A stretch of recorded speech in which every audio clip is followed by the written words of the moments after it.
Welcome to ಮಾತುಕತೆ. ಅತಿಯಾದ ಸಿಹಿನೂ ಎಗಟು ಹೊಡೆಯುತ್ತೆ, ಅತಿಯಾದ ಕಹಿನೂ ಎಗಟು ಹೊಡೆಯುತ್ತೆ, ಅತಿಯಾದ ಹುಳಿನೂ ಎಗಟು ಹೊಡೆಯುತ್ತೆ.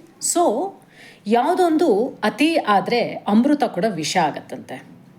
ಅದೇ ಥರ ಮನುಷ್ಯನ ಗುಣಗಳು ಅತಿಯಾಗಿ ಇಟ್ಕೋಬೇಡಿ. ಪ್ರತಿಯೊಂದನ್ನು ಎಲ್ಲಿ ಆಕ್ಸಿಲೇಟ್ರ್ ಕೊಡಬೇಕು, ಎಲ್ಲಿ ಕ್ಲಚ್ಚು, ಎಲ್ಲಿ ಬ್ರೇಕು, ಇದು ಗೊತ್ತಿರಬೇಕು. ಬದುಕಿನ ದೋಣಿ ಸಾಗಲಿ ಮುಂದೆ ಹೋಗಲಿ ದೂರ ತೀರವ ಸೇರಲಿ, ಈ ಥರ ದೋಣಿ ಥರ ನಮ್ಮದು ಬದುಕು. ಇದರಲ್ಲಿ ಹುಟ್ಟು ಹಾಕ್ಕೊಂಡು ನಾವು ನಮ್ಮ ಜೀವನನ ಸಾಗಿಸ್ತಾ ಹೋಗ್ತಾ ಇದ್ದೀವಿ. ಏನು ಉದ್ದೇಶ? ಒಳ್ಳೆಯ ಅಲೆಗಳನ್ನು ಹುಟ್ಟಾಕಬೇಕು. ಅಂದರೆ ಆ ಮೆಮೊರೀಸ್ಗಳನ್ನು ನಾವು ಪೇಜಲ್ಲಿ ಹುಟ್ಟಾಕಬೇಕು. ಹೀಗೆ ತಿರುವು ಹಾಕ್ತಾ ಇದ್ದೀವಿ ಅಲ್ವಾ? ಹೊಡ್ಕೊಂಡು ಜೀವನದ ದೋಣಿ ಹೊಡ್ಕೊಂಡು ಮುನ್ನುಗ್ತಾ ಇದ್ದೀವಿ.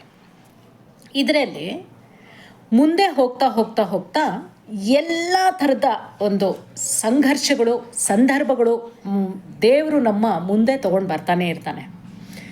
ಇದರಲ್ಲಿ ನಾವು ಸ್ಟ್ರಾಟಜಿ, ಡಿಪ್ಲೊಮೆಸಿ, ಈ ಥರದ್ದು ಪ್ಲ್ಯಾನಿಂಗು, ಐಡಿಯಾಸು, ಸ್ಕಿಲ್ಲು, ಇದೆಲ್ಲನೂ ಎಲ್ಲಿ ಯೂಸ್ ಮಾಡಬೇಕು ಅನ್ನೋದು ಗೊತ್ತಿರಬೇಕು.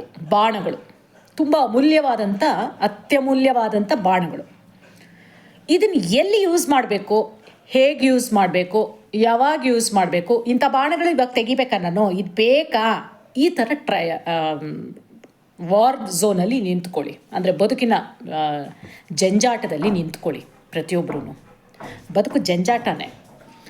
ಎವ್ರಿ ಡೇ ಹೋರಾಟ ಮಾಡಬೇಕು ನಾವು. ನಮ್ಮ ಮನಸ್ಸಿನ ಜೊತೆಗೆ ಹೋರಾಟ ಮಾಡಬೇಕು ನಾವು ಅಲ್ವಾ? ಇನ್ನು ಹೊರಗಿನ ಬದುಕಬೇಡಿ. ಅವರು ಇರೋದೇ ತುಳಿಯೋಕ್ಕೆ. ಅದಕ್ಕೆ ಹೇಳ್ತಾ ಇರೋದು ಒಬ್ರನ್ನೊಬ್ಬರು ತುಳಿಬೇಡಿ ಅಂತ. ತುಳಿಬೇಡಿ, ತುಳ್ಕೊಳ್ಳೋದು ಬೇಡ. ನಾವು ಫಸ್ಟು ನಮ್ಮನ್ನು ನಾವು ಗೆದ್ಕೊಳ್ಳೋಣ, ಬೇರೆಯವ್ರನ್ನೂ ಗೆಲ್ಸೋಣ. ಆಗತ್ತೆ ಕಣೆಮ್ಮ, ಆಗತ್ತೆ ಕಣಪ್ಪ, ಬಾರೆ, ಈ ಥರದ್ದು ಮೋಟಿವೇಟ್ ಇರಲಿ. ಈ ಥರದ್ರಲ್ಲಿ ಮೋಟಿವೇಶನ್ ಇರಲಿ. ಬರೀ ಕ್ಯಾಮ್ರಾ ಮುಂದೆ ಕೂತ್ಕೊಂಡ್ಬಿಟ್ಟು ಮೋಟಿವೇಟ್ ಸ್ಪೀಚ್ ಕೊಡ್ತೀನಿ ಅಂದ್ಕೊಂಡು ಸೋಕಾಲ್ಡ್ ನೇಮ್ಗಳು ಹಾಕ್ಕೊಂಡು ಕೂತ್ಕೊಂಡ್ಬಿಡೋದಲ್ಲ. ಮಾಡಬೇಕಿದನ್ನು. ರಿಯಲಿ ಆ್ಯಕ್ಷನ್ಗೆ ತೊಗೊಂಡು ಬರಬೇಕಿದನ್ನು. ಕಮಾನ್, ಆಗುತ್ತೆ.